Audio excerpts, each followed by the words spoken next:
नमस्कार दोस्तों, आप सभी का हमारे YouTube चैनल लीगल क्योर में बहुत बहुत स्वागत है। दोस्तों, इस चैनल पर हम लॉ से संबंधित वैकेंसीज़ एवं लॉ से संबंधित सभी प्रकार की जानकारियां जैसे कि इंटर्नशिप्स और कैसे सब्जेक्ट्स को पढ़ा जाता है और सिलेबस वगैरह, सेक्शन रीडिंग वगैरह हम सब यहां पर लेकर आते रहते हैं। तो आपने अगर हमारे चैनल को सब्सक्राइब नहीं किया है तो ज़रूर हमारे चैनल को सब्सक्राइब कर लीजिए और यदि यह वीडियो आपको अच्छा लगता है तो ज़रूर लाइक करिए।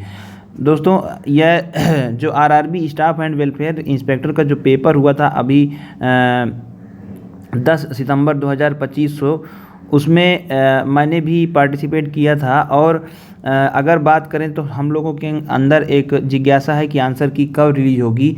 तो दोस्तों अगर हम जो है प्रीवियस ट्रेंड्स की बात करें, अगर हम लोग प्रीवियस ट्रेंड्स की बात करें तो आपको ये समझ में आएगा कि जैसे जो आरआरबी के अलग अदर पेपर्स होते हैं तो उसमें ये लोग जो है 5 से 6 दिन में 5 to 6 डेज़ में ये लोग जो है आंसर की को रिलीज़ कर देते हैं। इसका मतलब कि आंसर की जो है वो 5 से 6 दिन में आ जाती है। तो जैसे कि जो अदर पेपर्स हुए, मतलब एनटीपीसी, पैरामेडिकल वगैरह, इन सब में 5-6 दिन के अंदर ही आंसर की को जो है रिलीज़ कर दिया गया। तो अभी प्रीवियस एग्ज़ाम हुआ है एनटीपीसी अंडर ग्रेजुएट लेवल, वो 12th लेवल, सॉरी। तो 12th लेवल में भी ये लोग कह रहे हैं कि उसका एग्ज़ाम 9 को ख़त्म हुआ है, तो आंसर की 15 तारीख तक, मतलब 15 सितंबर तक आंसर की आ जाएगी। तो इसी प्रकार हम भी यही उम्मीद कर सकते हैं कि अगर हमारा पेपर 10 सितंबर को हुआ है तो इसका मतलब कि मतलब हमारा जो पूरा पेपर थे वो 12 को ख़त्म हुए हैं, सॉरी 12 सितंबर को ख़त्म हुए हैं।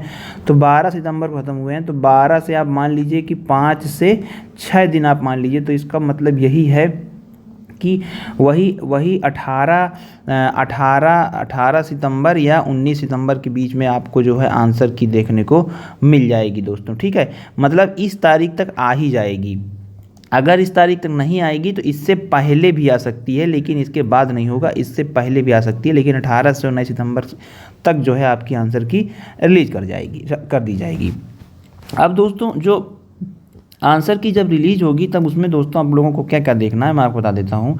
उसमें आपको अपना स्कोर तो देखना ही है, जो आपने सही गलत किया हुआ है। जो आपने सही गलत किया है मतलब उसका स्कोर तो आपको देखना ही है, लेकिन आपको जो है ये भी देखना है कि जो क्वेश्चंस हैं उनमें कहीं फॉल्ट तो नहीं है। मतलब कि किसी क्वेश्चन में हो सकता है फॉल्ट हो, तो उसके लिए आप ऑब्जेक्शन रेज करिएगा, ठीक है दोस्तों। ऑब्जेक्शन रेज करिएगा, तो जब आप ऑब्जेक्शन रेज करेंगे तो वो क्वेश्चन क्रॉस वेरीफाई किया जाएगा और फिर उसको देखा जाएगा कि क्या सही क्या गलत, कितने सही किसके, मतलब फिर रिजल्ट आता है, ठीक है।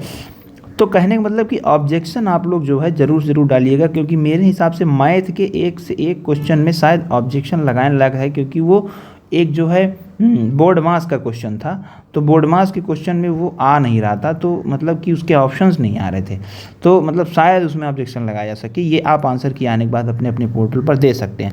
और आंसर की आने के बाद जो भी आपके नंबर्स हैं उसको आप कमेंट में लिखिए, तो हम लोग के पास एक डेटा आ जाएगा कि हाँ किस डेटा तक जो है लोगों के पास नंबर इकट्ठा हो, मतलब कितना लोगों ने कितना नंबर पाया है जोन वाइज, तो हमको एक अनुमान लग जाएगा कि क्या रिजल्ट, क्या उम्मीद रहेगी, ठीक है।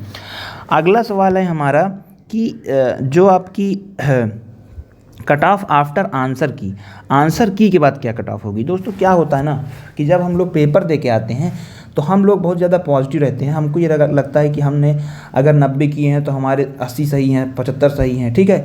लेकिन जब आंसर की आती है तो उसमें क्या होता है कि आपके मार्क्स जो है कम हो जाते हैं अपेक्षाकृत, क्योंकि जो क्वेश्चन मतलब कि क्योंकि क्या होता है ना कि उस समय हम लोग एनालाइज नहीं कर रहे होते हैं, लेकिन आंसर की के समय सही से एनालाइज करने पर समझ में आता है कि मार्क्स जो है हमारे कम हो चुके हैं। और इस बार जो पेपर था ना वो टफ था, इसलिए मुझे लगता है कि जो मार्क्स हैं ना वो लोगों के कम ही आएंगे इस बार, ठीक है। मतलब लेस मार्क्स आपके आने वाले हैं। अब जैसे कोई कह रहा है कि मेरे 90 में से मान लो 80 सही हैं, ठीक है, तो उसका 75 बना, मतलब ऐसे करके। लेकिन 90 में से 80 सही होना इसमें बहुत ही ज़्यादा मुश्किल है दोस्तों, ठीक है, इस तरह के पेपर में। तो इसलिए आप जो है ये मानिए कि कट ऑफ जो है जो पहले बताई जाती है उसके मतलब जो हम लोग सोचते हैं उससे कम ही रहेगी, क्योंकि पेपर काफ़ी ज़्यादा टफ था। और थोड़ा सा जो है हम कट ऑफ आंसर की देखने के बाद हम लोग को मतलब थोड़ा सा नीचे हम लोग आ जाते हैं, ठीक है। तो आंसर की आने के बाद भी हम लोग एक कट ऑफ प्रेडिक्शन का जो है वीडियो लेकर आएंगे, तो उसको भी आप लोग जो है देख सकते हैं, ठीक है।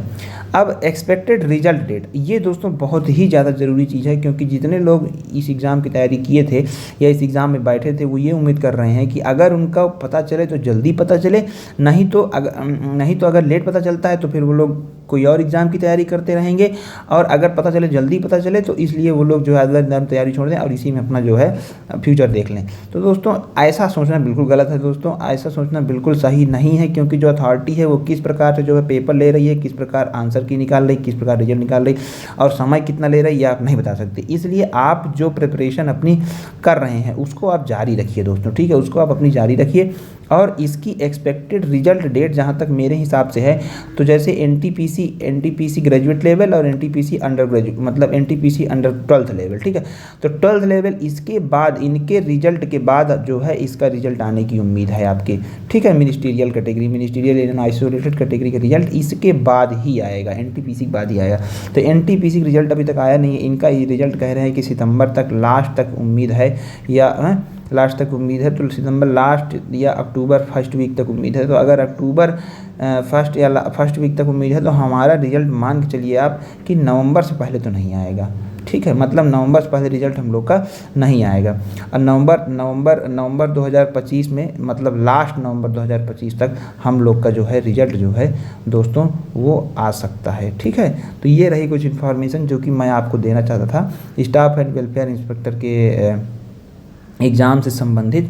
तो आपका जो भी जोन है और आप जो भी जोन में अप्लाई किए हैं तो आप ज़रूर हमारे कमेंट में लिख सकते हैं और हमको बता सकते हैं कि आपके क्या एक्सपेक्टेड मार्क्स हैं, क्या आप उम्मीद रखते हैं और कितने लोग आपके सेंटर्स में प्रेजेंट थे दोस्तों। तो मिलते हैं अगले वीडियो में, तब तक अपने कमेंट्स जारी रखिए। धन्यवाद।